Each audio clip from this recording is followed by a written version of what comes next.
Social মিডিয়াতে active থাকার ফলে এটা পরিষ্কার দেখা যাচ্ছে কিছু কিছু দেশে অলরেডি 15 থেকে 20 ঘন্টা ইলেকট্রিসিটি অফ থাকছে। আপনারা হয়তো অনেকে ভাবছেন যে আমরা তেলের জিনিস ব্যবহার করব না, ইলেকট্রিসিটি ব্যবহার করব। তো ইলেকট্রিসিটির জন্যও কিন্তু সেখানে পাওয়ার বা শক্তির প্রয়োজন হয়। তাহলে যেসব দেশগুলো ফরেনার মানে অন্য কান্ট্রির উপর কাঁচামালের উপর নির্ভরশীল, সেই দেশগুলো প্রায় তলানিতে অবস্থা। আমি যদি আমাদের দেশের দিকেও নজর রাখি, সেখানে আমাদের যে পেট্রোলিয়াম অর্থাৎ কাঁচা তেল বা গ্যাস বা সার সবকিছুই কিন্তু বিদেশ থেকে আমদানি করতে হয়।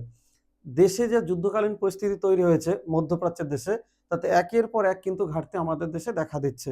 যার জন্য ভারতবর্ষের যে সমস্ত এক্সপার্টরা আছে, অর্থনীতিবিদরা আছে, তারাই কিন্তু এই তথ্যগুলো বা এই কথাগুলো বলছে।